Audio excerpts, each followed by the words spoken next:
Muito bem, pessoal. Vamos continuar os nossos estudos.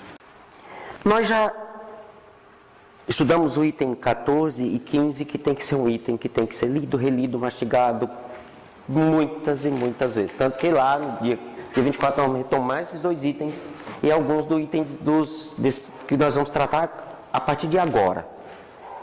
Tá certo? E vários pontos lá do Livro dos Médiuns. Então, muita coisa que vai ser dito lá são coisas que já foram ditas aqui. Nós vamos relembrar algumas coisas, né? Fazer alguns alertas, chamar algumas atenção para alguns pontos. Pois bem, qualidade dos fluidos. Vamos lembrar o seguinte, precisamos aqui de alguns alertas. Não no sentido de, no alerta aquele, cuidado, não faça, tal. No sentido de, muita coisa que vai ser dita aqui são ditas pelos espíritos que vieram pós-Kardec, né? Só que o seguinte, quando os espíritos estão falando, eles estão falando uma coisa prática. Ah, acontece assim, acontece assado. Para que não crie uma ideia de contradição, nós precisamos lembrar de alguns pontos muito importantes. Primeiro desses pontos, sensação física. Ok, sensação física, todo mundo sabe o que é? Todo mundo sabe o que é. Espírito tem sensação física? A resposta é não. E por que não tem sensação física? Porque sensação física diz respeito a um conjunto de efeitos daquilo que nós vivenciamos na interação com o meio que nós estamos. Tudo bem? Alguns nesse momento estão sentindo frio. Os mais anormais, né? As pessoas normais como eu, não. Entendem? Então, a sensação física, ela é individual, ela é pessoal. E para que ela exista, eu preciso ter uma organização física. Aí, alguns estão pensando assim, Caio, o que é que eu faço com o André Luiz? O que é que eu faço com todo mundo que escreveu sobre isso? Aí, Kardec já nos deu a solução. Está lá em O Livro dos Espíritos, item 222, resumo teórico da sensação dos espíritos. O que é que ele nos explica? Isso é um comentário de Kardec, não é uma pergunta e nem uma resposta, é um comentário.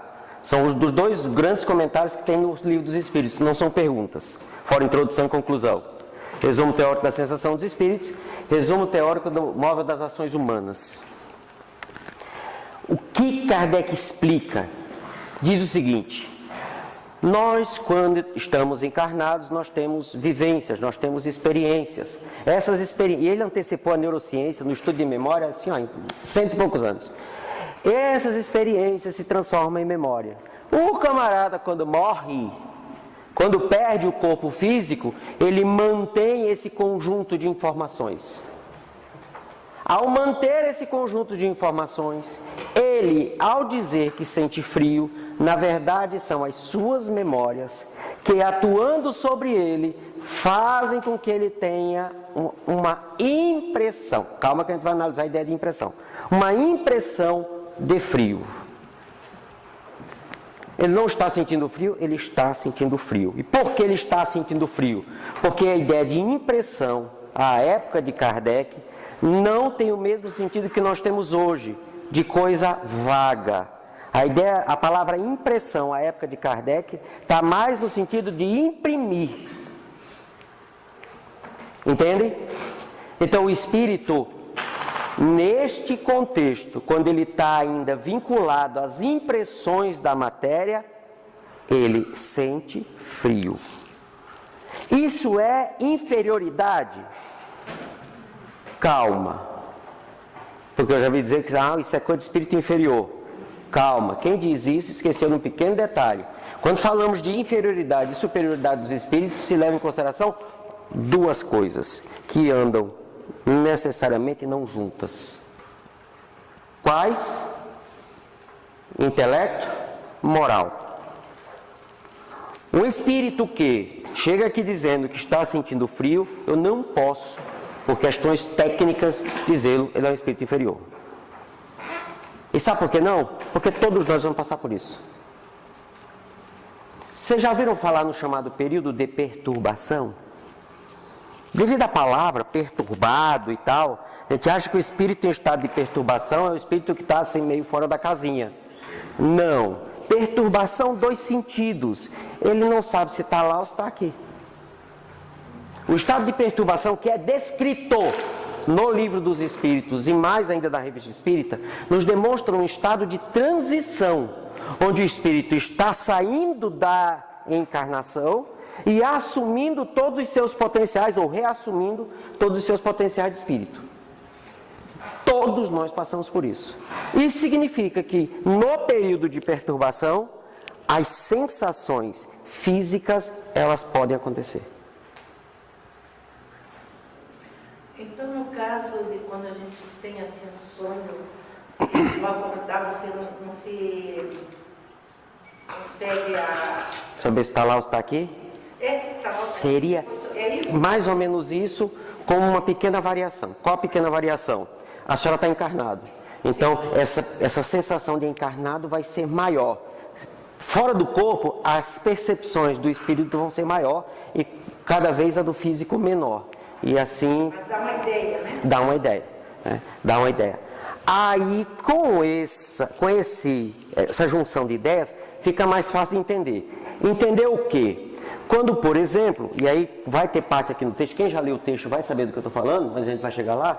Quando um espírito que está num plano mais evoluído, quer dizer, ele já está num lugar menos materializado, mais espiritualizado, e ele vai para um lugar mais materializado e ele diz assim, dá até dificuldade de respirar. Ele está dizendo que ele está respirando? Não. Literalmente, sim. Dá dificuldade de respirar. Ele literalmente, sim. Só que nós já aprendemos. Inclusive o próprio Kardec colocou num texto que a gente leu antes, né, que as descrições dos espíritos, elas são, aí eu vou usar uma palavra moderna, certo? Isso não existia na época de Kardec. Metafóricas. É para nós termos uma ideia. Certo? É para nós termos uma ideia. Ok?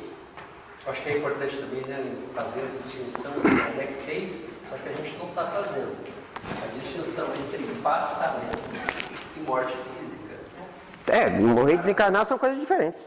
Para muitos de nós usamos, às vezes, de uma forma equivocada, como sinônimos. Agora são percepções da alma bem distintos, com efeitos bem classificados e que podem induzir a gente ao erro. E esse erro, a culpa é nossa. Isso não foi ninguém de fora que criou, não. Fomos nós aqui na tribuna. Ler de forma apressada e aí não estabelece o conceito. Por isso que eu acho que fica a dica para a gente ler uma obra de Kardec que quase ninguém fala dela, que é o vocabulário espírita. Vocabulário espírita. Ali ele vai fazer distinção entre um conceito e outro, entre uma palavra e outra, que nós, os espíritas, por confusão, ou por falta de compreensão, ou por não estudarmos mesmo, a gente está misturando as coisas. Vocabulário espírita é uma obra fundamental da doutrina espírita. E aí vai ajudar nessas distinções aqui. Ó. Ok? Nessa questão do passamento, dessa perturbação, aí quando entra a questão, claro que quando você desencarna, muitos espíritos aí tem uma ligação com a inferioridade e ficar preso ao corpo, ou seja, ver o corpo em decomposição, todo aquele sofrimento. Mas esse desligamento rápido, quando a gente pensa na cremação, ele pode, o espírito, nesse período de perturbação, sofrer o que o corpo está sofrendo ali no momento da cremação, porque é uma questão que volta imensa. Pronto, vamos lá. Levando em consideração o que eu... Vamos lá. Levando em consideração o que eu acabei de dizer, o conjunto de memórias, quer dizer, um conjunto de informações que nós temos e que eu saio do corpo, é meu, não é do corpo. Isso vai ser transcrito para mim. Aí é um outro processo que a gente vai estudar isso lá na frente. Como é que as minhas memórias atuais vão para o perispírito? Como é que transcreve isso? Tem um estudioso que pensou numa hipótese. A gente sempre vai levar como hipótese. No entanto, a hipótese dele é muito consistente. E o cara é muito respeitado. Um cara chamado Hermínio Corrêa de Miranda. Certo? Hermínio, então, a hipótese do cara é muito séria. Então, o que acontece? Aí isso está no item 222, que é o resumo teórico da sensação dos espíritos. Se eu...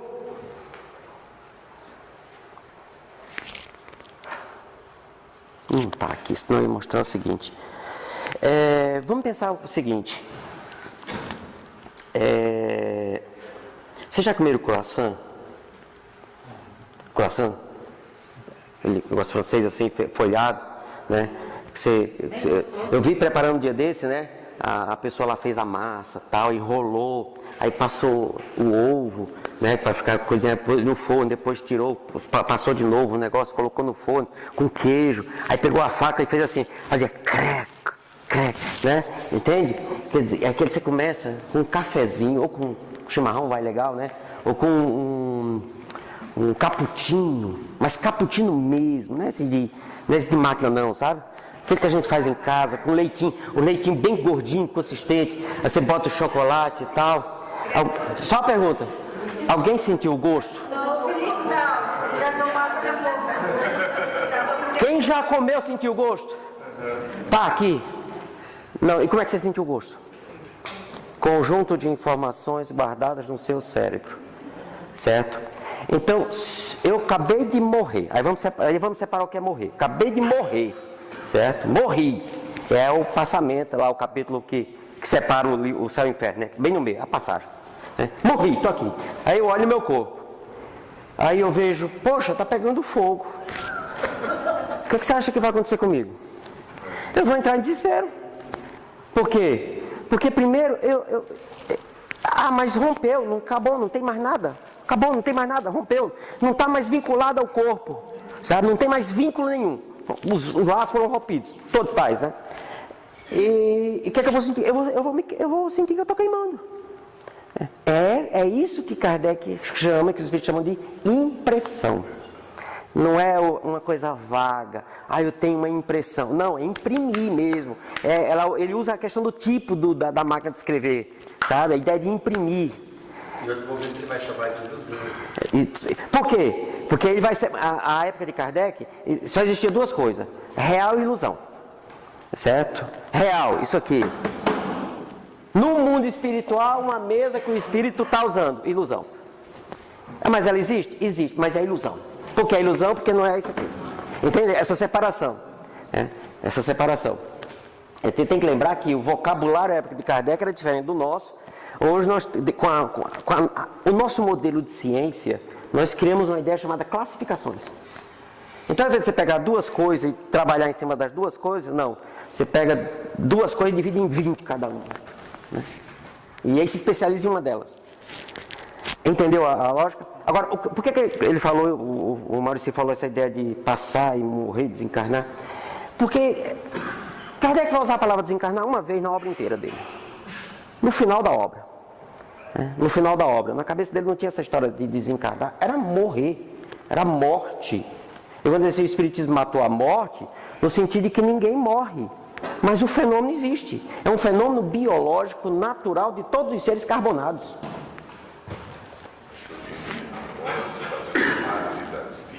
Sim, né? Uma outra coisa que também a gente tem que aprender, só que isso não vai ser agora, isso vai ser lá para frente, um dos grupos vai estar lá na frente, é aquela ideia muito simplista que se criou no nosso meio, de que o que faz a gente ter vida é fluido vital. Não é. Faz parte, mas não é. Isso a gente vai estudar depois, certo? Tudo bem? Mas a pergunta dele é extremamente pertinente. Certo, eu já termino. Só um pouquinho. Tem o Renan, depois tem só um pouquinho. Aí o que acontece? Morte, fenômeno biológico natural de todo. Tem carbono, está sujeito a esse fenômeno. No nosso caso, dos seres biologicamente vivos, quando a máquina quebra. Certo? Quando a máquina quebra por algum motivo. Desgaste orgânico, alguma coisa. Que a máquina quebrou, acontece a morte.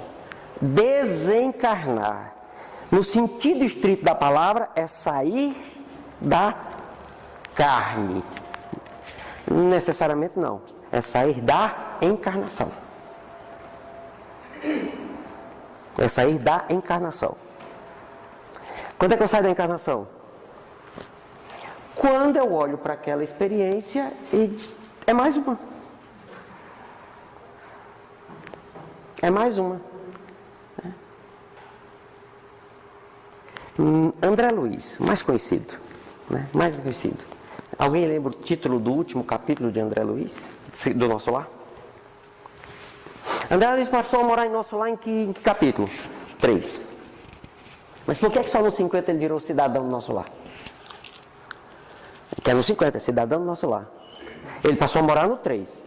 Mas só se tornou cidadão? Tá. Mas ele começou a trabalhar no 13. No 17, perdão.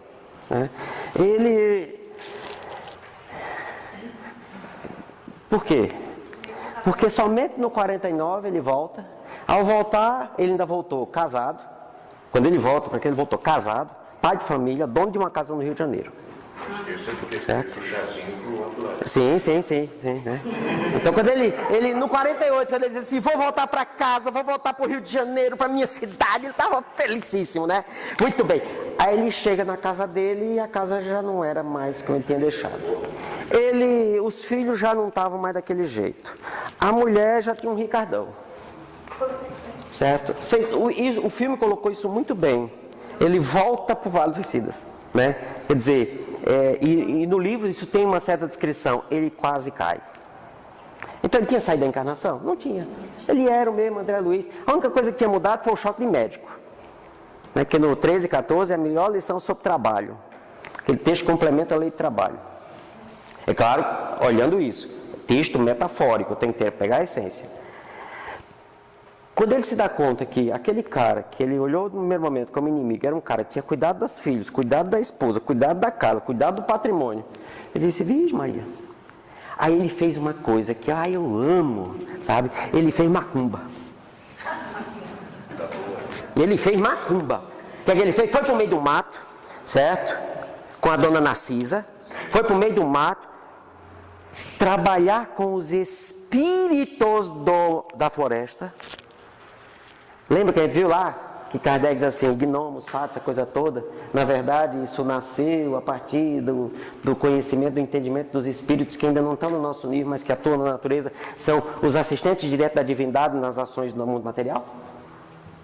E aí, foram lá, fizeram lá macumbinho, o fluidozinho tal, o fluido eminentemente material, né, da manga. Aí foram lá fluidificar a água. Curiosidade, por que não fluidificaram o indivíduo? Curioso, né? E para pensar nesses detalhezinhos. Não, a gente li André Luiz, maravilha. O importante o pessoal passa. Né? E aí o cara toma água o dia inteiro, a noite inteira. No outro dia ele está curado, convalescente. Aí ele volta desencarnado. Capítulo 1 dos Mensageiros. Ele está em depressão. Por quê? Porque todos os pilares da personalidade dele, da existência dele, tinham ruído. Quem ele era agora?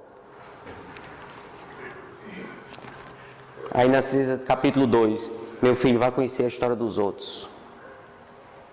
Capítulo 3, 4, 5, ele conhece Vicente, médico. E ele diz assim, Vicente, a minha vida foi um caos. Eu, médico de família, não sei o que, conta aquela história, quase tipo capítulo 6 lá do Nosso Lar, que o Clarice diz assim, tá melhorzinho, meu filho? Ele diz, tô assim. Ele disse, olha, se é para ficar se lamentando, volte. Aqui é para quem quer se erguer. Pode ficar se lamentando, filho, tá aqui, sai para aqui não. Volta para lá. Como é que você tá? Tô bem legal.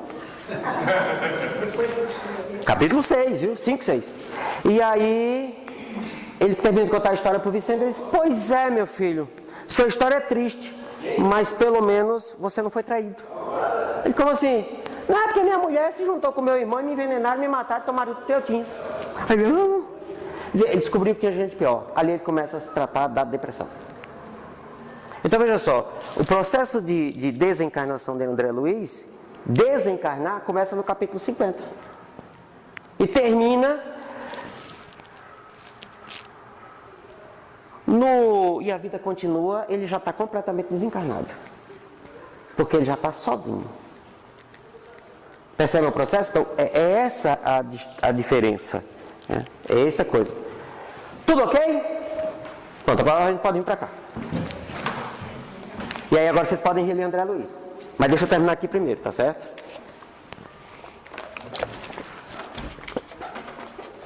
Qualidade dos fluidos. Na primeira edição de A Gênese, não tem essa subdivisão aqui não, viu pessoal? Você vai lá, não tem essas divisões não. O texto aqui não vai ter diferença. Né? Vamos lá.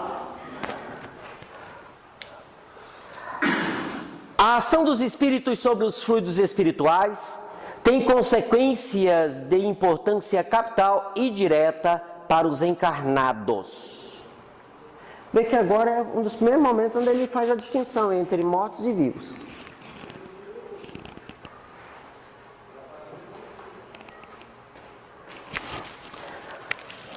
Sendo esses fluidos o veículo do pensamento, podendo este lhes modificar as propriedades. É por isso que pensou, vai, não tem jeito. E curioso, isso não tem estudos consistentes sobre isso, viu pessoal? Como é que algo anda na coisa e ao mesmo tempo modifica a coisa? Ele pode pegar algumas metáforas, é o carro que anda na estrada, certo? Estrada de barro, estrada de chão. O carro passa e faz os sulcos, certo? Vou pegar algumas ilustrações, mas estamos falando de fluidos. Aí lembra aquela regra básica: fluido é o que o pensamento dá a forma e a vontade o movimento.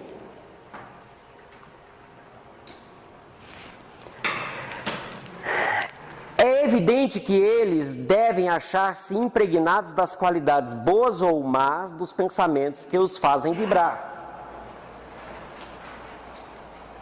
Tudo bem? Oxe.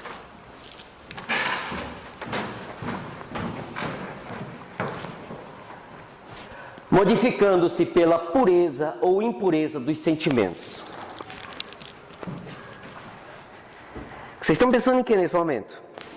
Qualquer errado.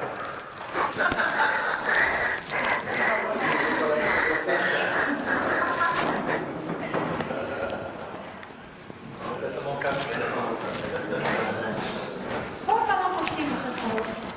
Opa.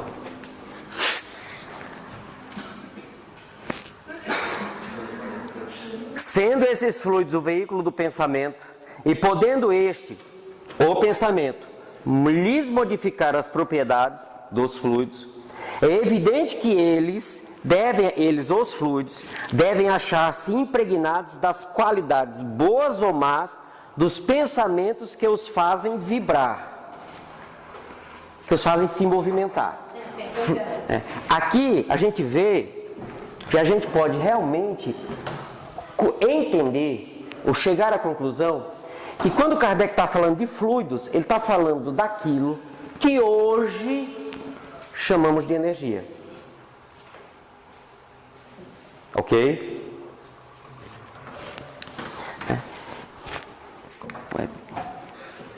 Fazem vibrar. Modificando-se pela pureza ou impureza dos sentimentos. Aqui nós temos que fazer um parêntese. Vamos trabalhar bem com definição. Fazer uma pergunta muito básica. Espírito puro, espírito perfeito são sinônimos? Eu já pergunto, se são sinônimos, por que Kardec usou as duas palavras e não usou só uma?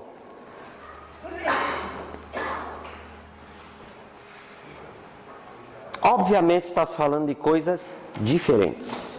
Porque se fosse, Kardec não usaria duas palavras para a mesma coisa. Então o que é pureza e o que é perfeição? Perfeito. Característica específica, inquestionável do ser espiritual. Deus acabou de criar um indivíduo. Está lá, no começo. O cara tem 10 minutos de criação. É perfeito ou imperfeito? Em relação a quem? A mim ou o cara que ele criou agora? Bom, ele já tem 10 minutos de perfeição em relação ao que foi criado agora. Mas ele tem alguns quilômetros a menos que eu. Então eu sou perfeito em relação a ele. Mas em relação a Jesus, nós dois somos imperfeitos. Ele muito mais. Por quê? Porque eu já tenho uma trajetória. Agora, pureza. Posso falar que ele é um espírito impuro? Não. E por que não? Porque impureza e pureza diz respeito à moral. E no que diz respeito à moral, diz respeito ao meu comportamento. Qual é a influência que a matéria tem sobre o meu comportamento?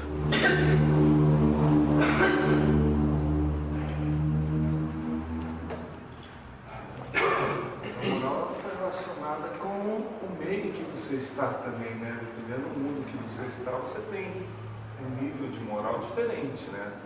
Como Cristo estava no nosso planeta, um planeta ainda, na época, segundo alguns, ainda seria de primitivo, vamos chamar assim, que seria, Jesus seria o grande referencial de transição de primitivo para as expiações, segundo alguns, né?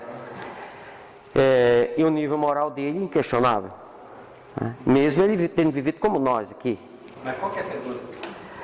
O que de fato, quando a gente fala de espírito puro e impuro, nós estamos fazendo referência a quê em relação ao espírito? A influência que a matéria exerce sobre o espírito. Quanto mais desmaterializado você é, mais puro você é. Lembra que nós já discutimos aqui que a hipótese que Jesus tenha sentido desejo sexual não é fora da casinha? Mas de que sentir desejo sexual é uma coisa biológica. Fazer sexo é outra. Faz parte da máquina. Você sai do corpo físico. Faz parte da máquina. Agora, qual a influência que isso que faz parte da máquina tem sobre o indivíduo? No meu caso, completa. No caso de Jesus, nenhuma. Porque aí ele faz essa distinção também, porque a influência da matéria do espírito puro é nula. A do espírito puro. A influência. Isso não significa que não existam as coisas, as características que eu falo. Desejo sexual? Vou colocar um ponto final. Sabe? Olha, eu vejo... Eu tenho pessoas que eu conheço que se olham para uma figada, certo? Com aqueles figos em conserva, ficam babando. Eu olho para mim. Faz a menor diferença. Usando a ideia da figada... Hã? Como é que é? Não abafa o caso. Eu falo, né? Entendeu? Então, essa é a ideia. Se o figo em conserva fossem as impurezas da matéria, eu sou espírito puro. E aquele coitado lá, completamente impuro. Perceberam a diferença? Então, todo espírito perfeito é puro? Sim. Todo espírito puro é perfeito? Não. Mas tem um nível de perfeição legal? Obviamente. Obviamente. Então, essa é que é a distinção. Então, quando ele fala de... Eu já abro para as perguntas. Quando ele fala de purezas e impurezas, ele está falando da influência que a matéria tem sobre o indivíduo. Tudo bem? Falando em perfeito e imperfeito, por exemplo, você deu 10 minutos, o caminho dele vai ser simples, tornar mais perfeito, ou ele vai quebrar? Se a gente desconsiderar a ideia de tempo que a gente tem aqui, certo? Sempre. E sabe por quê? Porque qual é o objetivo da encarnação? Não. Não, porque é o seguinte, qual é a concepção de perfeição que nós adotamos? Perfeição moral. Nessa perspectiva que nós olhamos, perfeito é aquele indivíduo que vai adquirindo as características necessárias, certo? Adquirir você não perde, você pode não usar. Se nós olharmos alguns mecanismos da natureza... É porque assim, a evolução moral, ela faz parte do processo de aperfeiçoamento. Na evolução você só fica melhor, Necessariamente não. Necessariamente não. Porque eu posso... Porque aí quando fala, a perfeição, o espírito não retrograde. Aí diz assim, se ele acertou, não erra mais. Não, aí eu estou misturando experiência encarnatória com o processo de aperfeiçoamento. Sabe? Processo de aperfeiçoamento. Isso é muito interessante quando a gente olha a natureza. Quando um elemento da natureza, um vírus, uma bactéria, por exemplo, uma árvore, o que seja, que são mecanismos automáticos, né? Quando ele adquire determinadas características, adquire. E ele passa a funcionar com aquela nova característica. Você não consegue mais fazer ela voltar ao que era antes. A não ser que você vá na estrutura genética e altere a estrutura genética. Mas assim mesmo vai dar trabalho. Por quê? Porque esse é o mecanismo natural da perfeição. E aí a gente confunde a ideia de ser perfeito com a ideia de comportamento moral. Geneticamente, voltando para a matéria, a matéria pode sofrer mutação e virar. Sim, essa é que é a coisa.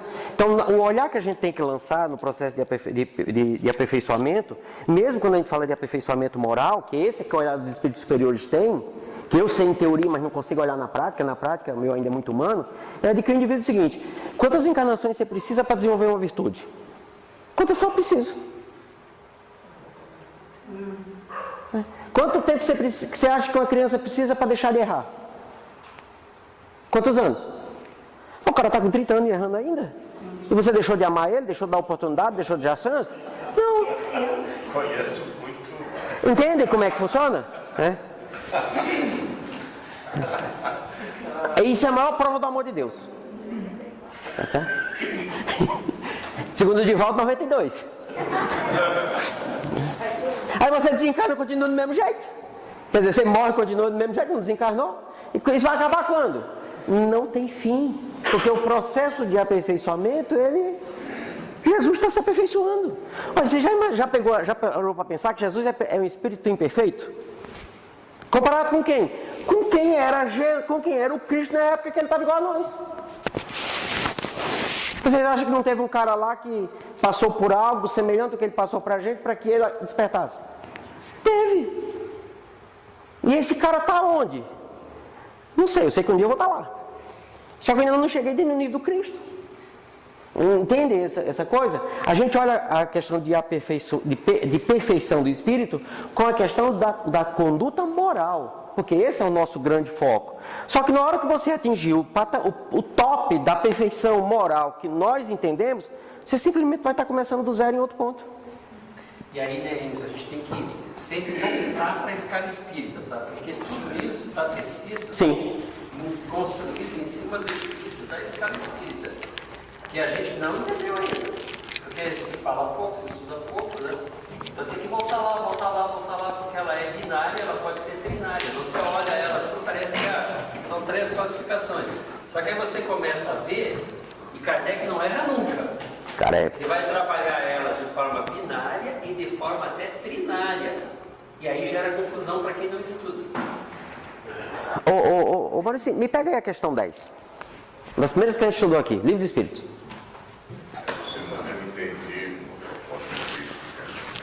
Diferença entre enxergar e ver. Sim. A gente nem enxerga nem vê, a gente zóia. Você quer enxergar ou você quer ver? Essa é a proposta do Cristo.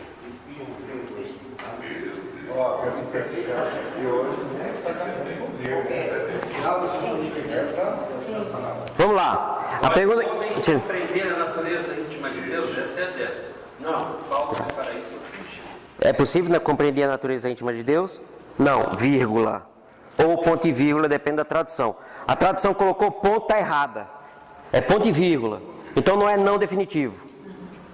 É não, vírgula, ou ponto e vírgula. Falta-lhe para tanto um sentido.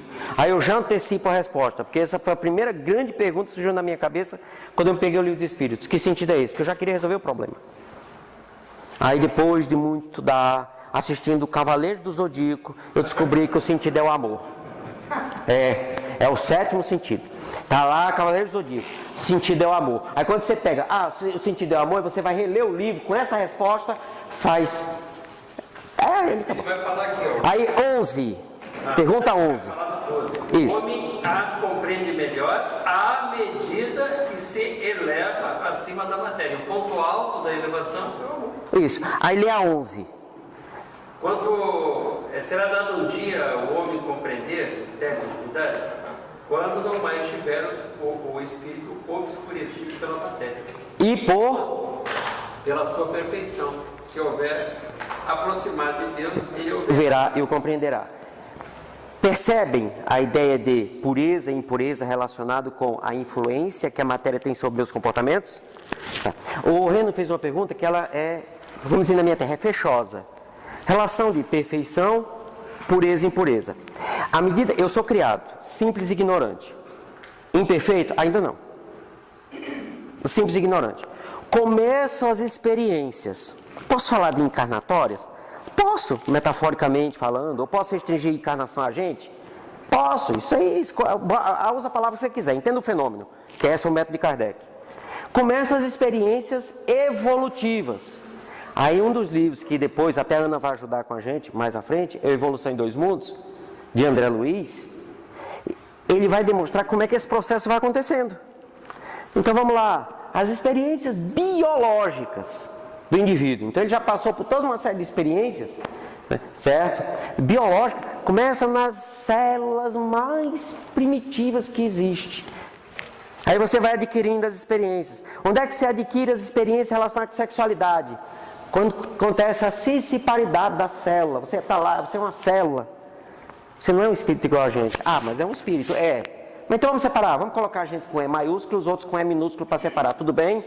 Não, porque no nosso entendimento é ser mais importante que os outros.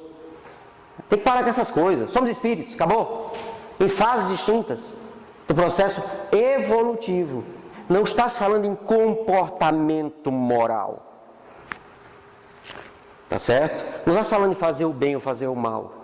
Aí você vai adquirindo as características, tal, para os próximos patamares, chegou na condição humana. Aí sim, surge a ideia de evolução moral, perfeição moral. Aí eu tenho que realmente restringir o meu olhar à etapa humana. E por quê? O cachorro não faz a mesma coisa que a gente faz? Não faz sexo, não come, não caga, não mija, não peida, essa cadrenada toda? Faz. E por que ele não responde igual a gente? Porque não houve o desenvolvimento do chamado senso moral. E esse senso moral é regido por um mecanismo, inclusive neurológico, que envolve 3 coisas: vontade, intenção e querer. Mas não é a mesma coisa? Olha, eles andam juntos. Não existe um sem o outro. Mas eles não começam juntos. Tá certo? Não começam juntos. O conjunto disso é o que de fato é livre-arbítrio. É por isso que ele vai falando, né? Ele vai falando por etapas. O que eu não entendo? Ele vai falando em desejo. Né? A gente deseja algumas coisas. Agora a nossa vontade... Sabe? Então, isso são mecanismos muito específicos. A gente, na prática, a gente olha como se fosse uma coisa só. Mas para estudar, não. Você tem que separar para olhar cada um deles para juntar. Essa doutrina espírita, né? Filosoficamente, ele Sim. não faz distinção filosófica entre desejo e vontade. Kardec fez, para ele estava bem tranquilo. Tranquilo. Né? O problema é que nós não fazemos. E aí é o seguinte, quando eu assumo a condição de encarnado, que aí eu começo a assumir a responsabilidade sobre aquilo que eu faço, aí entra a ideia de perfeição moral. Quanto mais eu transgrido a lei divina, faço mal, mais responsável sou pelos meus atos. Aí nós fizemos o quê? Entendemos que isso é ser perfeito ou imperfeito. Dentro dessa perfeição. Isso é perfeição e imperfeição moral. O que é que me faz errar? Qual a causa da minha queda? A metáfora da Bíblia é perfeita, certo? É o jugo que o corpo, que a matéria tem sobre mim. Exemplo disso, precisamos comer? Precisamos. Meio bolo de chocolate de cenoura com cobertura de chocolate? Não. E por que eu como? Se for da Dona Neuza, come inteiro. Minha Nossa Senhora. Está explicado. Entenderam a ideia de... Aí, eu já sou perfeito? Sou. No processo de perfeição evolutiva, sou. Igual ao Cristo? Não. Não. Igual aquele cara que foi criado 1000 anos depois de mim, sou mais perfeito que ele, mas sou imperfeito em relação ao Cristo, no processo evolutivo. Agora, enquanto a pureza e impureza, depende da minha conduta. E se depende da minha conduta, o que vai determinar o ato do que eu faço são as minhas intenções. Não é nem necessariamente a vontade, nem necessariamente o querer, porque isso envolve outras questões, né? São as minhas intenções. E quem consegue determinar as intenções do indivíduo? Nem o próprio indivíduo, a não ser que ele se conheça. Só Deus o pode. Aí é a grande questão, você conhecer. Mateus capítulo 7, versículo 1 a 2, eu sei porque eu falei isso na palestra ontem, por isso que eu lembrei, não esqueço nunca mais. Por isso que Jesus deixou, não julgueis, para que não sejais julgados. Pois com a medida com que julgados, serás julgados. Tá certo? E por isso que onde é que está a lei divina? Na consciência. Então a ideia de pureza e impureza, na perspectiva que a doutrina nos apresenta, tem essa relação. Estamos claros a ideia de ser puro e ser perfeito, imperfeito, puro, entenderam? Ficou clara a coisa? Quando encarnados, inclinam-se os espíritos impuros a todos os vícios que as paixões vis e degradantes engendram. A sensualidade, a crueldade, a tironia, a hipocrisia, a cupidez, a avareza sórdida. O espírito impuro é o primeiro lá dos espíritos imperfeitos, entendeu? Então Kardec faz bem essa distinção, né? Constituem verdadeiros flagelos para a humanidade. E estão em todas a escala da base até o ápice da pirâmide, tá? Depende, quando o espírito está encarnado, dependendo dos povos, as culturas têm diferente, são totalmente diferentes. Sim, usos e costumes influenciam. Sim. O meio influencia. Aquilo que a gente recebe, as impressões que recebemos, por isso que Kardec vai trabalhar a questão da educação como ponto, é a pedra de toque do espírito, é exatamente isso. Quem educa? Como foi educado? Que princípios que foram. Eu corrigi isso aqui. Olha só, pessoal, só para... Como você, dependendo da cultura dos povos, você vai ser mais perfeito? Dentro da cultura, mas não necessariamente... Vamos olhar o processo evolutivo, certo? Vamos olhar o processo evolutivo. Qual é o top da evolução no âmbito da alimentação? É comer o que é necessário sem sacrificar vidas biológicas. Top da evolução. Certo? Conseguimos fazer isso ainda? Um ou outro. Certo? Qualquer questão sobre o assunto, livro A Gênese, capítulo 2, 3, capítulo 3, o bem e o mal, a alimentação intervivos. A carne se alimenta da carne. Ponto, acabou, não se discute. Se você consegue não se alimentar da carne, maravilha. Isso é evolução, no processo de evolução é necessariamente moral? Não. Hitler era vegetariano. Perceba a distinção? Aí Jesus, você acha que Jesus já estava nesse patamar? Já. Aí ele encarnou aonde? Numa época em que a nossa estrutura biológica é extremamente carnívora. Não me consta que existisse vegetariano na época do Cristo. Então, você acha que o corpo dele, quando foi feito, tinha o corpo de comer carne? Tinha, ele comia? Comia. Isso fez ele evoluir? Não. Isso é uma imposição genética que não tem como discutir. Mas os vegetarianos eram vegetarianos. Sim, mas quando encarnaram, passaram a comer carne. Entre outras coisas. Certo? Entenderam a coisa? Isso não determina a evolução. Isso está dentro do nosso processo. Agora, Íncio, existem relatos hoje que nós precisamos olhar com atenção. Tem ocorrido alterações genéticas na formação humana? Eu tenho que falar com muito cuidado, porque eu tenho um geneticista olhando para mim. Certo? Mas graças a Deus que ele está aqui hoje. Né? Que aí ele se empolga e vai querer continuar vindo. Existem alguns relatos de espíritos, isso faz sentido. Entre fazer sentido e eu acatar como verdade, chegar na tribuna e dizer isso, tem uma distância muito grande. Isso é muita irresponsabilidade da nossa parte. Num grupo de estudo a gente traz e discute. Em que esses espíritos trazem na sua estrutura perispiritual mecanismos para promover alterações genéticas. Então, é natural isso? Não. Ele vem... Lembra dos kitzinhos que eu falei já antes? Então ele traz um kit para que na hora que ele reencarne, ele dispare um gatilho para promover uma alteração genética. Vocês sabiam que fizeram um filme falando sobre isso? Quando eu vi, eu disse assim, o cara leu, o camarada leu. Aí como eu sei que ele não leu, ele foi para a reunião do plano espiritual e falaram isso, o cara voltou com as ideias na cabeça e fez um filme. Qual filme? Eu não lembro agora, é Prometeu. Obrigado quem lembra, Prometeu. Certo? O que é que conta a história de Prometeu? Conta que um extraterrestre veio, não sei de onde, para povoar um planeta. Qual planeta? Chegou aqui, ele deu um tiro na cabeça e pulou dentro de um rio. O corpo se dissolveu, o elemento... Aí a fantasia, a autoajuda aí foi pesada, sabe? Foi pesado o bagulho, porque isso aconteceu assim. E os mecanismos, a velocidade do mecanismo divino, depende da hora que ele quiser. Aí a estrutura dele se desmanchou, se misturou com a estrutura da água. Segundo as teorias antigas, de onde veio a vida? Da água. Isso não está muito fora de lógica não, porque qual é a base da vida? Água. Então, porque eles pegam os vários elementos. A partir daí, aquele era o elemento genérico que faltava em toda a estrutura da Terra para ter vida biológica. Entenderam a lógica do filme? Está fora da casinha? Não está. É assim? É responsabilidade minha dizer que é. Tá certo?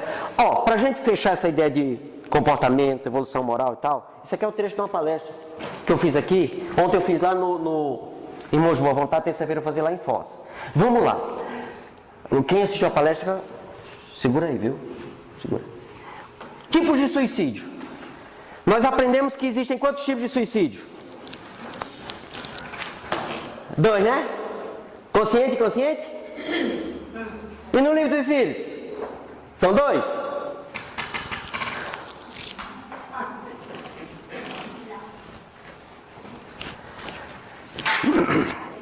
Três. Então quer dizer que a de 2 está errada? Não, ela está incompleta. Eu posso pegar de 2 hoje e juntar com essa daqui? Pode. Aí eu faria o seguinte: 1 e 2. Então seria suicídio consciente, suicídio inconsciente. Consciente dividido em 2. Posso sem problema? Não tem problema. Tá certo? Agora eu não posso desconsiderar os 3. Porque aí eu saio da base doutrinária. E qual o problema disso? Gera essa confusão entre evolução moral, perfeição, comportamento, essa coisa que gerou na cabeça da gente. Se eu tenho isso aqui claro, olha, é livro dos Espíritos. Então se eu parto disso aqui, essa ideia da evolução fica muito justinha, muito certa. Então eu posso dizer que um cara extremamente evoluído, encarnou na Terra e foi materialista. Posso. Materialista, ele não era ateu, não acreditava em Deus. Mas como? Mas era o único cara que tinha lucidez suficiente para fazer a gente olhar para a matéria com a coisa necessária. Você acha que um espiritualista, um cara muito, muito espiritualista, tivesse reencarnado muito materialista e espírita, ele teria dado atenção para câncer? Não, porque ele ia querer resolver com passe. Entende a coisa? 3 tipos.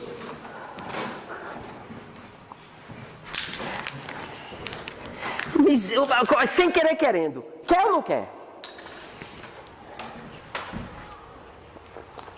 Quando tem mutação, a pessoa muda a personalidade por uma mutação genética. Certo. O que acontece com o espírito? Com o espírito nada, mas com a estrutura perispiritual dele vai sofrer alterações.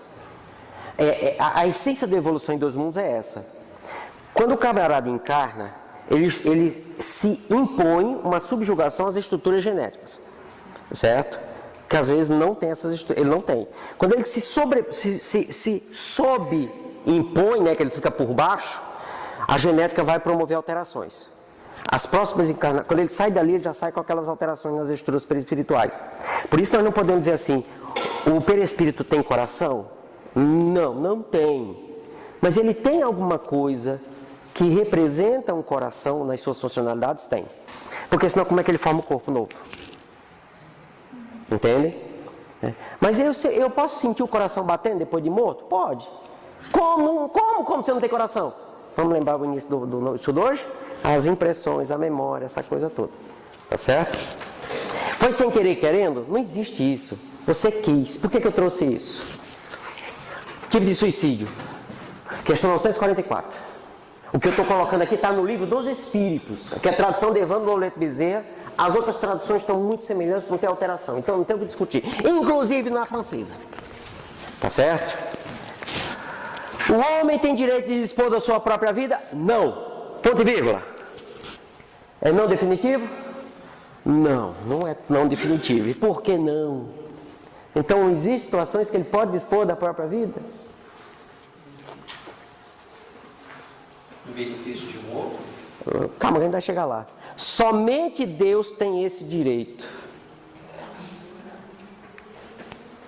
O suicídio voluntário não é consciente. O suicídio voluntário é uma transgressão à lei divina. Primeiro tipo, suicídio voluntário. Quem é trabalhador de casa espírita aqui? Eu vou levantar duas, porque Casa de Francisco e tal, né? Ame. Uri. Aí eu caio.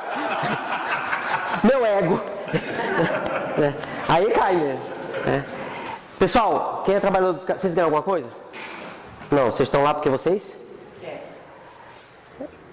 Porque vocês? Precisa.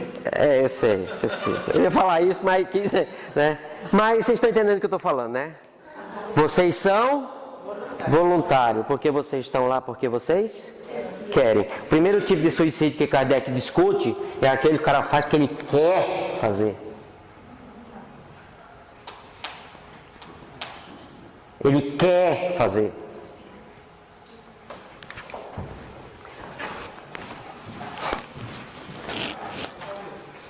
Louco? Turma da Mônica? Que é da minha geração, todo mundo leu Turma da Mônica. E era pior que eu trocava o R pelo R. Então você imagine qual era o meu nome na escola, né?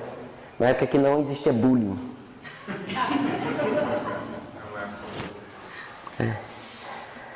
Tipo suicídio, segundo tipo, 944A.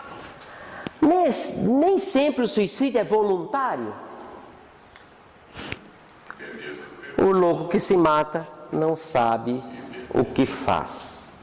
Nós já discutimos aqui que Kardec, assim, de um modo geral, 3 grupos, né?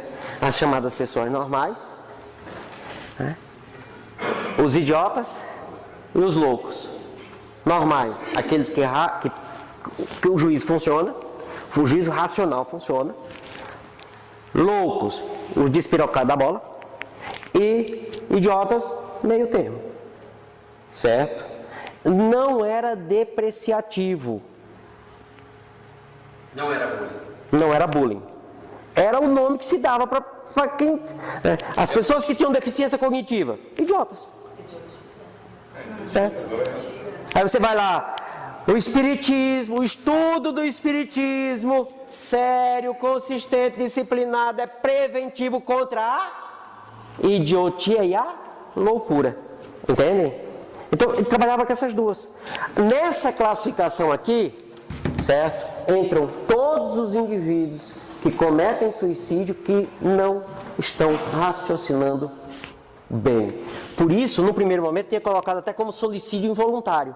Só que quando eu aprofundei, eu vi que não é a mesma coisa. Suicídio inconsciente, porque ele não sabe o que faz. É textual isso aqui. Então, quem não sabe o que faz, a palavra que a gente usa hoje é inconsciente. Você pode considerar bipolar? Seria no caso bipolar? Se por acaso. Também.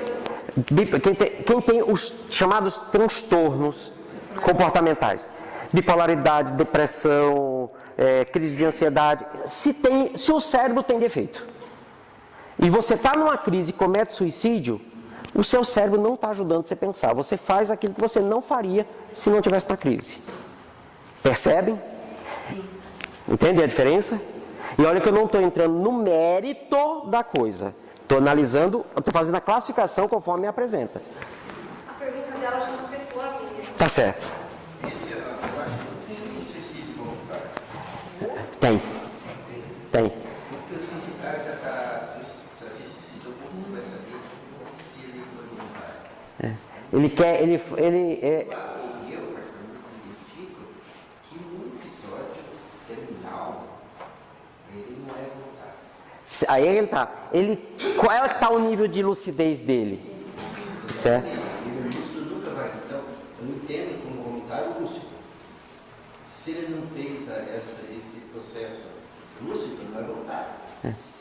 Mas essa é a distinção, certo? Ele tem ou não tem lucidez? Se ele tem, e tem gente que faz, esse é que é o problema. Tá? Tem gente que faz. Ele passa e interpreta.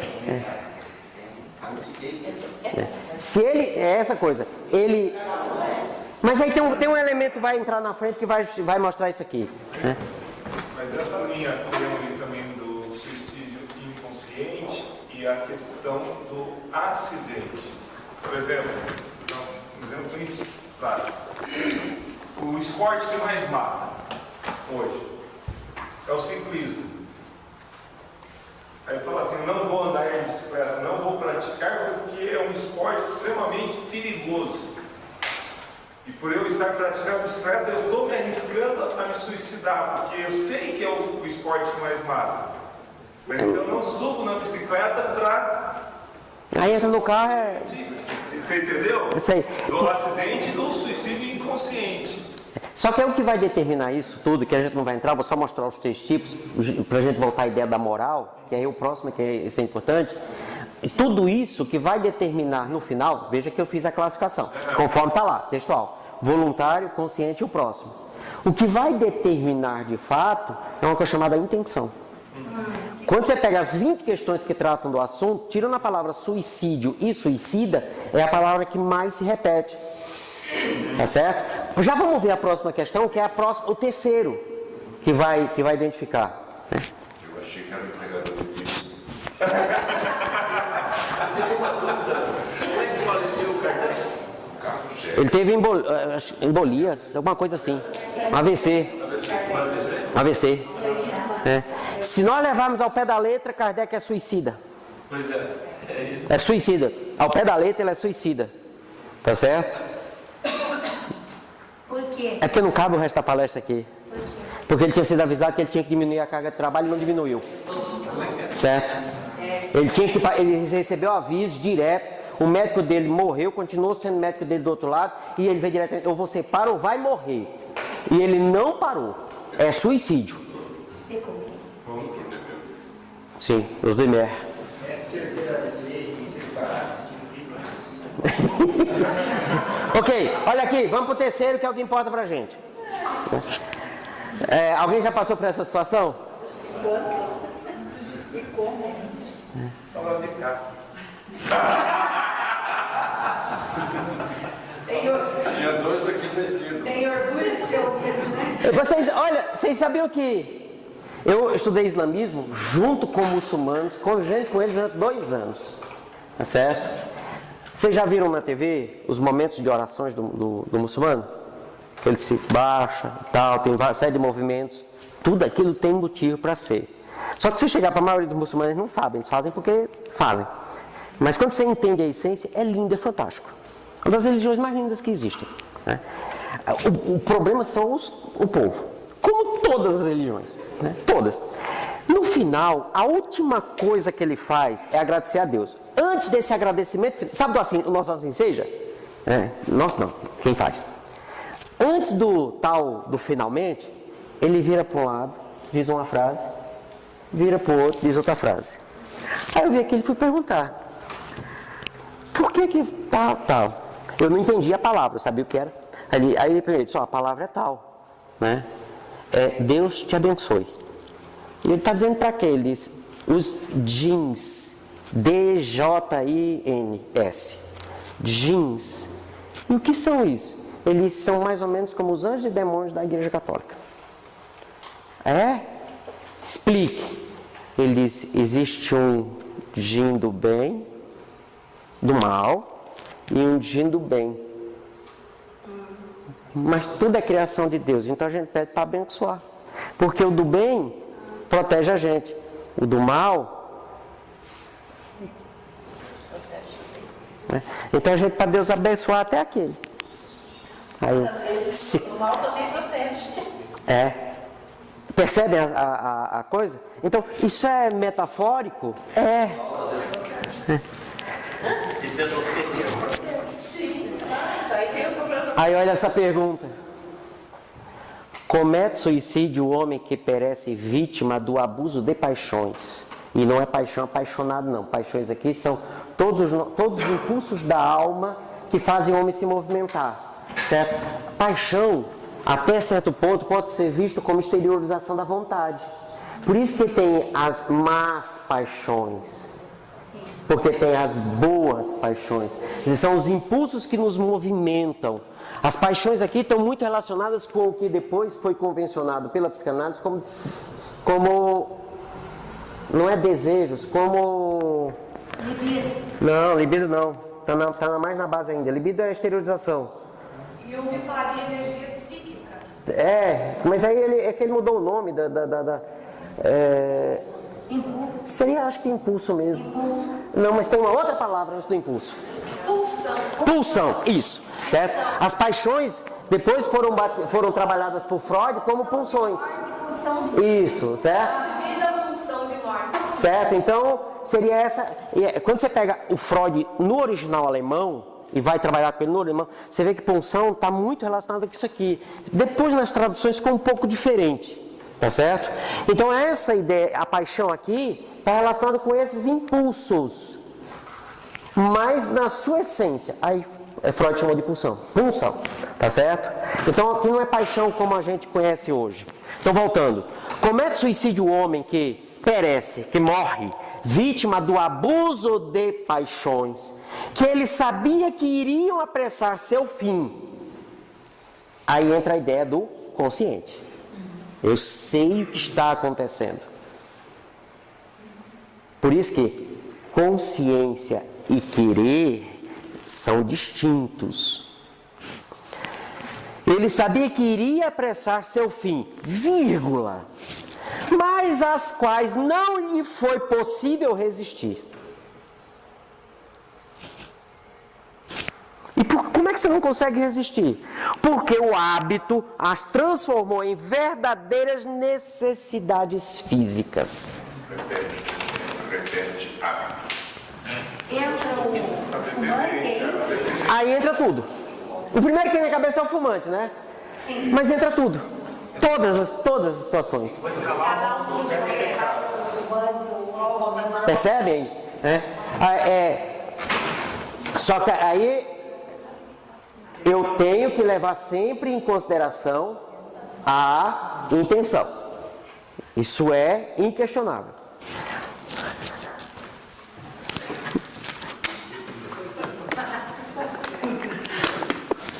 No final é sempre assim. Tá parecido com vocês, cara aí. Pois é, né? Fazer o quê? Tem alguma coisa? Faltou a barba. Não, isso era antes.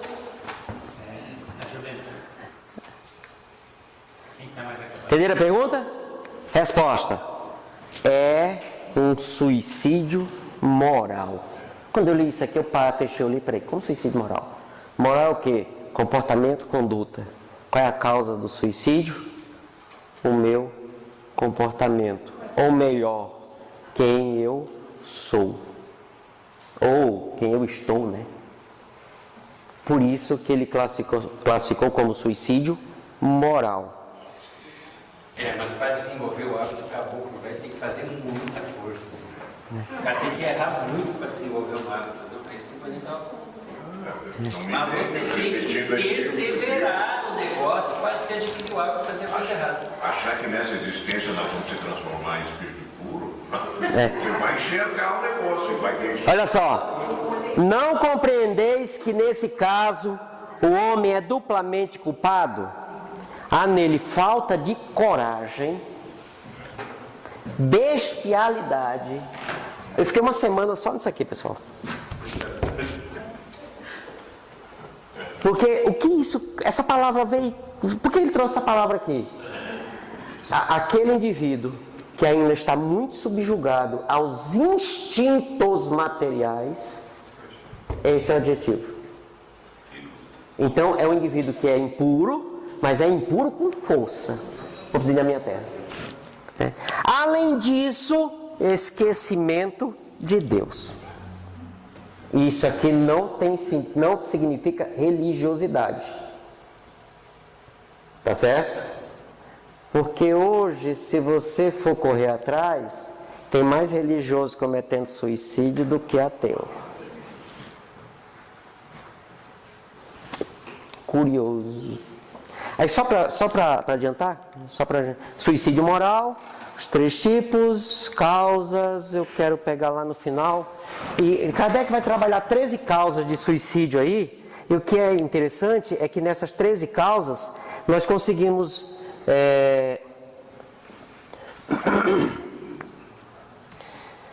praticamente dar conta da quase totalidade das causas de suicídio que existem. Só para a gente fechar, para finalizar, questão 949, tá certo? O suicídio será desculpável quando tem por objetivo impedir que a vergonha recaia sobre os filhos ou sobre a família, né? A intenção lhe atenua a falta, mas nem por isso deixa de haver falta.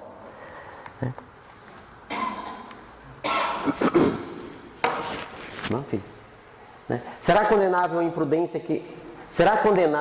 imprudência que compromete a vida sem necessidade?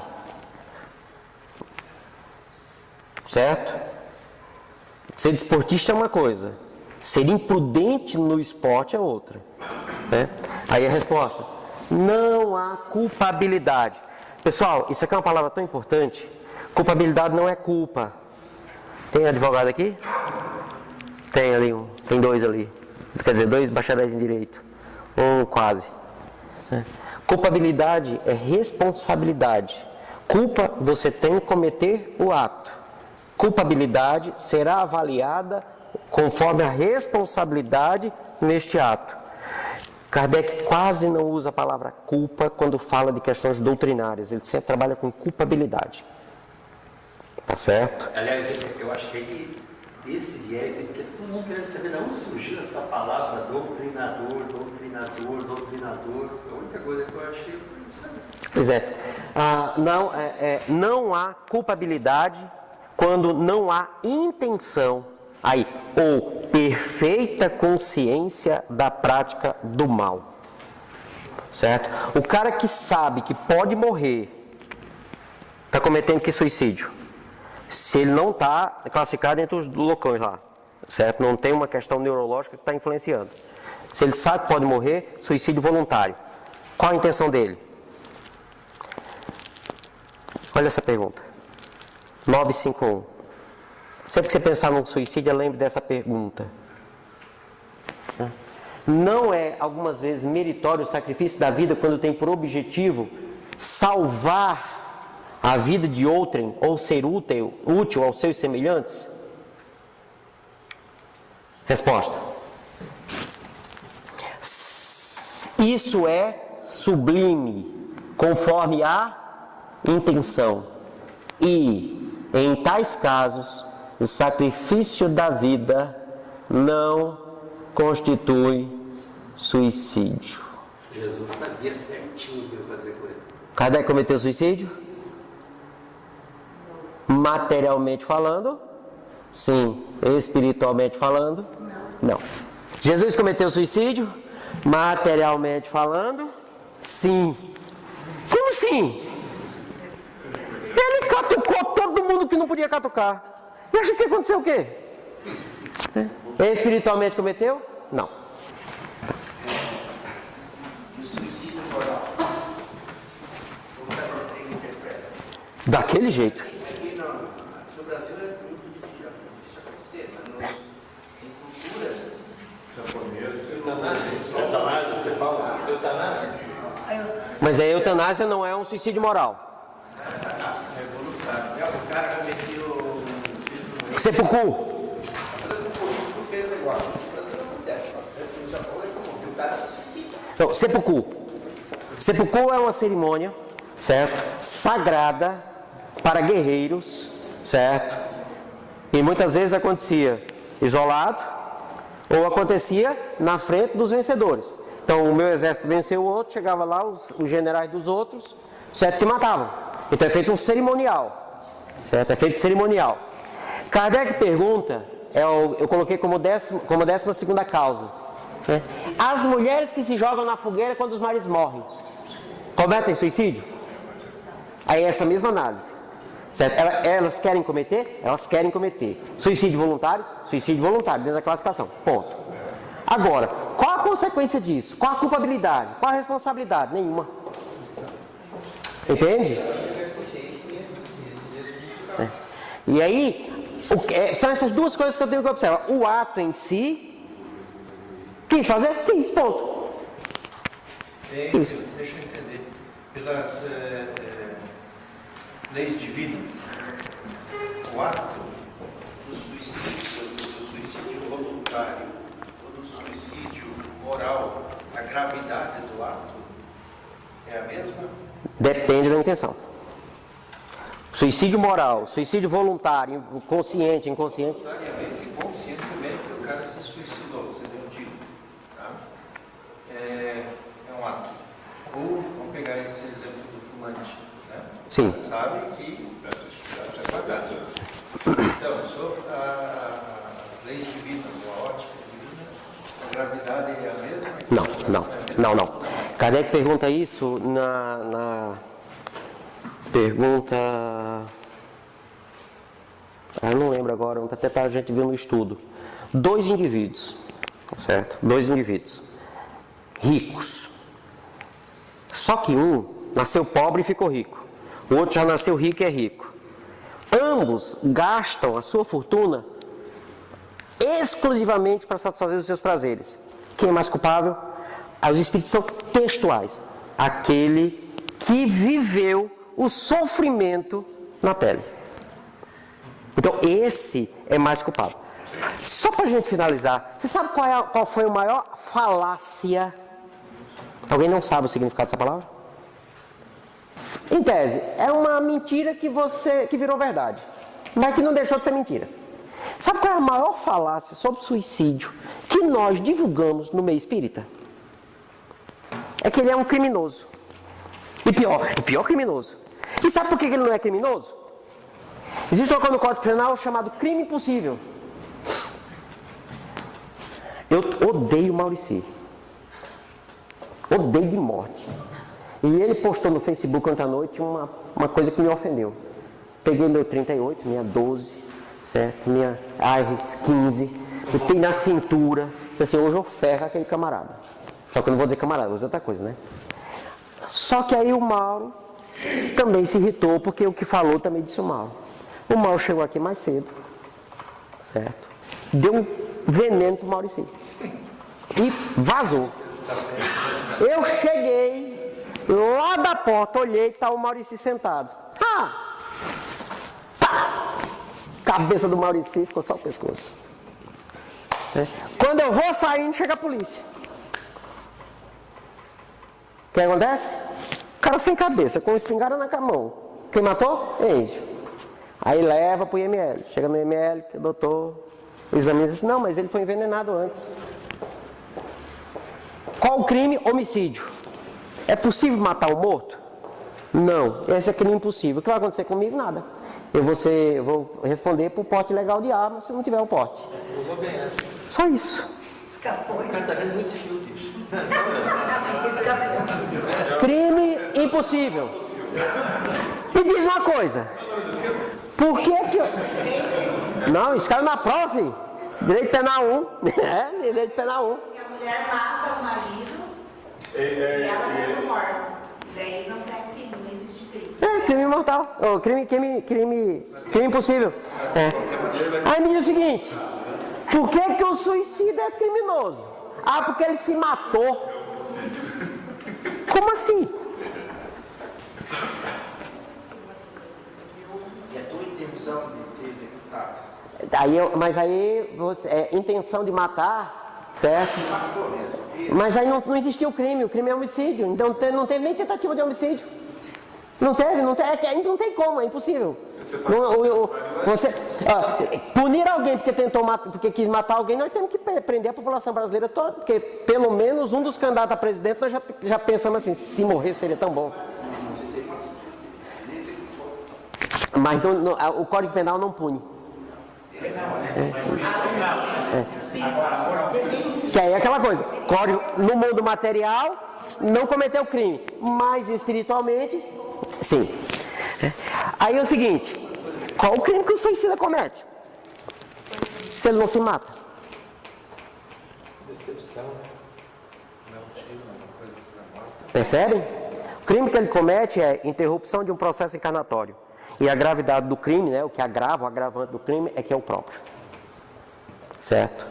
E como isso atua diretamente nele, sem envolver terceiros, a repercussão disso é muito mais grave do que se fosse em relação a outro. Por isso o crime é grave.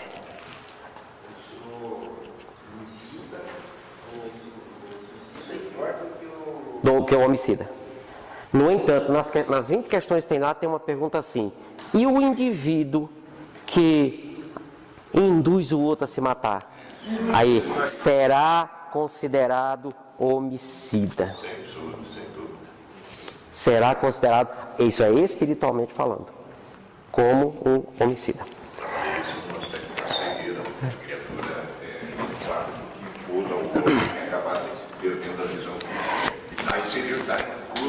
Pessoal, voltando. Perceberam que quando você fala de pureza e de impureza, você está falando das questões morais, comportamentais, não necessariamente do consciente, inconsciente, querer ou não querer. Esses são mecanismos distintos. Por que isso é importante? Vocês são passistas? Certo.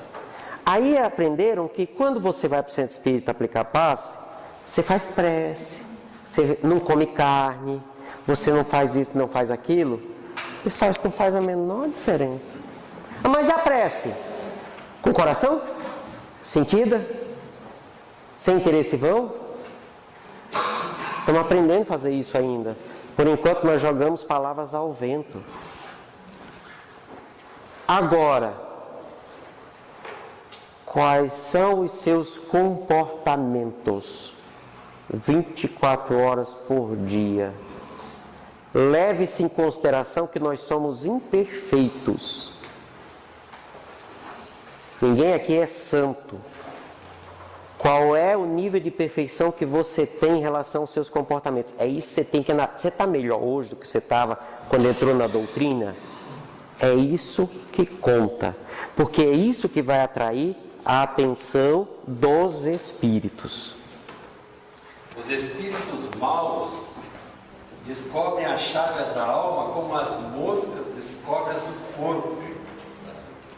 Por quê? Assim, limpais o corpo para evitar as bicheiras, limpai também a alma das suas impurezas para evitar as obsessões. Evangelho segundo o Espiritismo. Daí os espíritos. Como é que André Luiz descreveu isso no mundo espiritual? Ele usou as mesmas metáforas. Aí a gente acha que vai ver o espírito todo cheio de ferida. Bah, pior que vai, porque ele acha que está cheio de ferida. Eu estou estudando os festim da boda, festim das bodas. Aí quando o cara chega lá, ele olha assim e o cara não estava com a veste nupcial. Meus irmãos, vamos nos preocupar, tá? Para finalizar o item 16. Voltar, viu? É interessante que as pessoas, quando vê esse ensinamento, acham que veste é coisa material. É o pijama branco. É isso. Não, então, olha, pelo amor de Deus. A gente tem que falar com esse povo do outro lado. Eu acho que foi por isso, né? Mano, hoje, por exemplo, a moda é um curso nível superior. Certo? Estética, estilista, né? Para esse povo morrer, ir para nosso lar, ir para essas colônias, mudar a roupa, porque pijama branco não dá, não dá. Pijama branco não dá. Certo?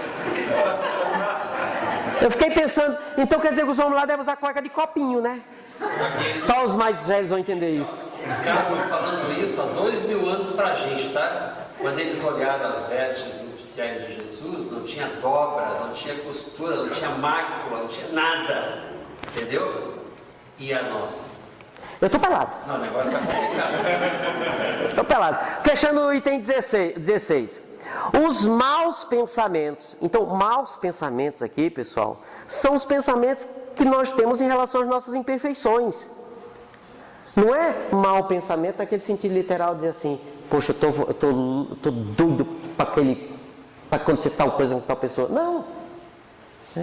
Qual é o seu nível evolutivo em relação a determinadas coisas? Quando você está pensando nas coisas que para você é normal, mas isso fere as leis divinas, é um mau pensamento. Ponto. Muitas vezes nós nos achamos a última bolacha do pacote, né? E eu lembro há muito tempo quando eu disse isso, a pessoa diz assim, a última bolacha do pacote é a mais quebrada. Eu digo, então tá certo. Mas o sentido é outro. Ai, porque eu já faço palestra, porque eu já não falo uma das pessoas, eu já não mando ir para debaixo da ponte, não faço mais isso. Tá, isso é a superfície, na essência. Mas a grande vantagem é que Deus sabe que nós somos assim. E Ele está avaliando o nosso processo de melhoria. Mas eu não posso mudar o fato. Eu vejo a intenção. Pensamento mal, ponto, atrai mau espírito. Aí eu penso que está atraindo aquele espírito obsessor. Não, aquele que é igual a você, que pensa igual a você. Em relação àquele assunto. Os maus pensamentos corrompem os fluidos espirituais. Como os miasmas deletérios corrompem o ar respirável. Os fluidos que envolvem os espíritos maus ou que estes projetam são, portanto, viciados, ao passo que os que recebem a influência dos espíritos bons são tão puros quanto comportam o grau da perfeição moral destes. Uma pergunta para pensar. Jesus de Nazaré, completamente desmaterializado. A sua estrutura perispiritual, nesse momento, provavelmente não vai ter nenhum kit que se aproxime da gente. Correto? Será, Enzio? Divaldo estava na frente do túmulo de Santa Terezinha. Para ela passar alguma mensagem, teve que Joana fazer meio de campo. Porque Joana tem um kit que fala direto com o Divaldo, que fala direto com muita gente. Tá certo? Mas Santa Terezinha não tem. Então Divaldo não ia captar o pensamento dela. Então a estrutura perispiritual dela não alcança a gente aqui. Só por um fluxo muito sutil de pensamento. Só que para isso eu tenho que vibrar mais alto. Para chegar lá. Pois bem. Se Jesus chegar perto da gente agora, sentiremos alguma coisa? Não. E ele não vai estar pensando? Vai. Ele não vai estar amando? Vai. E por que não vamos sentir nada? Porque a estrutura vibratória dele é tão alta, que não influencia essa estrutura material. Atua em outros campos mais essenciais e sutis. Por isso que as metáforas dizem assim, ore a Jesus e ele atende o seu coração. Ore e vai ser atingido na sua consciência, na essência de quem nós somos. Por isso, e isso aqui é um alerta que eu faço, né? Você pode estar nesse momento totalmente envolvido por espíritos obsessores e não perceber nada e não alterar seu comportamento. Quer um exemplo?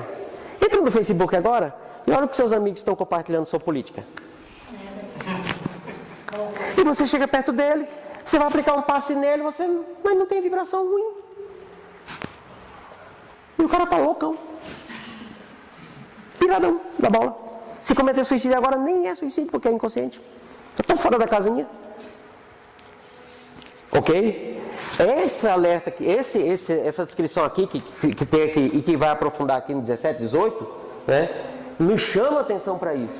Por isso que eu precisava fazer essa introdução e tal, da gente começar a fazer essa distinção entre a perfeição de um modo geral, a perfeição espiritual como um todo, a perfeição moral, a ideia da pureza, a influência que a matéria impõe sobre a gente. Essa ideia da influência da matéria, a gente precisa aprofundar um pouco mais isso.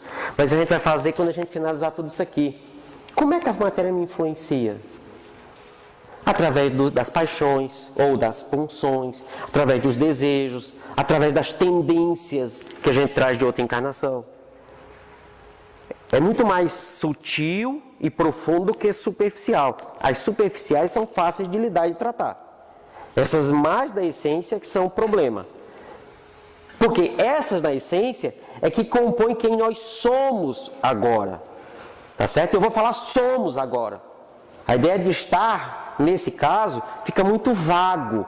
Somos, eu sou isso agora. Serei isso amanhã? Eu acho que sim, é tão pouco tempo, né? Daqui a 10 anos, não quero ser isso aqui não. Mas para eu não ser isso aqui, o que eu tenho que fazer? Um processo de transformação. Que ficou muito conhecido no nosso meio como reforma íntima. Tá certo? Reforma íntima. O Vaguinho chega a suspirar quando você fala reforma Tempo que eu vou passar na perturbação, isso é diretamente, tem que saber dessas coisas. É diretamente proporcional isso aqui. Eu vou passar na ilusão do outro lado, todos nós vamos passar por isso. Daqui a pouco, eu estou perto. Aí olha só, fechando.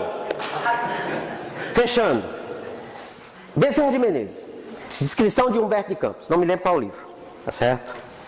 Bezerra de Menezes estava no hospital, aí de repente, quando olhou, se viu fora do corpo. Quem estava com ele? Celina. Sabe quem é Celina? Segundo Humberto de Campos, né? É secretária particular de Maria de Nazaré. Eu já fiz a prova, passei no concurso, estou na lista de espera já, né? Desencarnar, aí a Celina reencarna e eu vou lá. Vai lá, né? E aí, todo mundo conhece a história. Ah, quer ir e tal? Não, eu queria ficar um pouquinho mais e tal. Eu não estou contando essa história, não é por causa disso. Bezerra de Menezes estava completamente lúcido. Completamente lúcido. E estando completamente lúcido, aí tem toda a descrição, uma multidão de pessoas que ele tinha ajudado, aquela coisa toda tal. O que Celina diz para ele, fora do... E a gente deixa isso de lado. Fora do, você pode ficar, tal, não sei o que. Ela diz assim, por enquanto, descansa. Esse não é caso único. Chico, recebido pelo Cristo, completamente lúcido. O que é que o Cristo diz? Descansa. Faz uma excursão aí para isso. Paulo e Estevão, certo? Morre Estevão. O que é que Cristo diz? Descansa. Morre Abigail. Descansa. Morre Paulo. Descansa. Eles já querem tal, mas o que é em comum entre eles? Todos estão lúcidos. Mas há uma imposição biológica. Para quê? Para o período de perturbação. O que vai acontecer no período de perturbação? Essas impressões da matéria que a pessoa tem, mas que não tem influência sobre ela, vão sendo. Aí o período é o chamado alambique purgatorial. Certo? Você vai para um local, serão feitos procedimentos, porque aquilo não tem influência, então você não precisa carregar. E aquilo é retirado, os kits são retirados do plano espiritual. Você tinha o kit porque você precisava do corpo. Como aquilo não tem influência sobre você, você não precisa. Certo? Você não precisa. Aí são retirados. Para isso o cara está dormindo. Agora, por que tem que apagar o cara para fazer isso? Não faço a mínima ideia. Porque, segundo a descrição de alguns espíritos, Francisco de Assis desencarnou e não passou nem por isso. Mas olha o nível de Francisco de Assis. Foi João Evangelista. Entende a coisa? Então, quer dizer, nem precisou passar por esse estágio de perturbação. Tem fundamento? Tem. Segunda parte do Livro dos Espíritos, primeiros capítulos. Estado de perturbação é inerente ao indivíduo? É igual para todos? Não, alguns é instantâneo. Cadê aquele Livro dos Espíritos? Certo? No meu caso, talvez algumas décadas. E eu estou sendo otimista, porque quando eu me lembrar do bolo de cenoura com cobertura de chocolate, ferrou. Quando eu me lembrar da picanha, Aí a azia vai voltar, o estômago vai fervilhar, certo? Respondendo à questão do nosso amigo aqui, é assim, Pode falar. a gente tem que voltar lá para o capítulo do passamento. São 15 itens que não deixa dúvida nenhuma sobre isso. Não tem como matéria. Sim. Matéria de casa. Sente ou não sente, fica a tarefa de casa. Começa pelo item 222. Resumo teórico da sensação dos espíritos. Mas lá no céu e inferno, direto, lá está bem resumidinho. Aí ele vai falar exatamente sobre o passamento. E é bem tranquilo de compreender. Pessoal, vamos lá?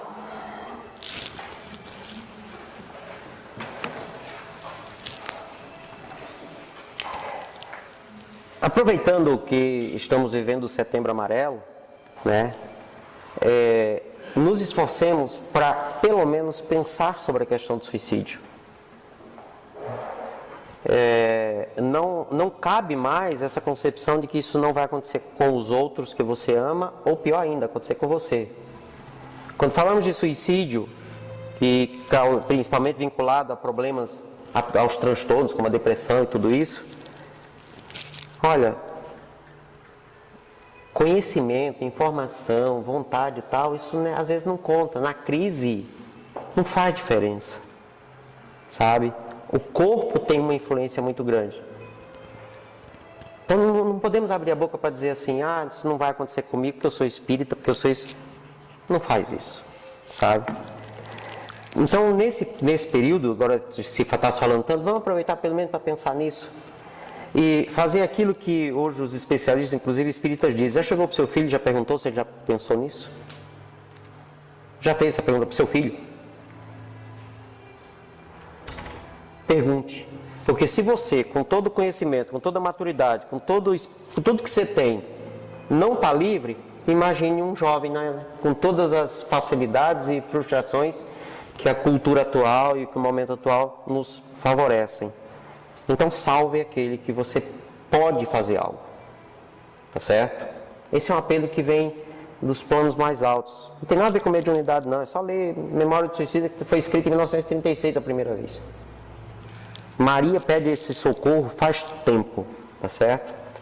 Então, atendendo a esse apelo de Maria, a querida e amada Ivone do Amaral Pereira, vamos ampliar esse conjunto de vibrações que aqui se encontram, não por um potencial pessoal, mas porque agora, em sintonia, como nos ensina Kardec, se uma pessoa vibra no bem, produz maravilhas, várias, na mesma vibração, produzirão muito mais maravilhas. E desse modo, atendendo mais uma vez esse chamado de Maria de Nazaré, do querido Eurípides Barçanufo, de Bezerra de Menezes, e acima de tudo do Mestre Jesus, nós te agradecemos, Pai, por esse momento tão sublime da nossa semana. Que os bons espíritos nos acompanhem e que possamos, com a companhia deles, ouvi-los melhor e um pouco mais, deixando os nossos companheirinhos que têm mais acesso a nós, receber essa luz. Por isso te digo, Pai, muito obrigado.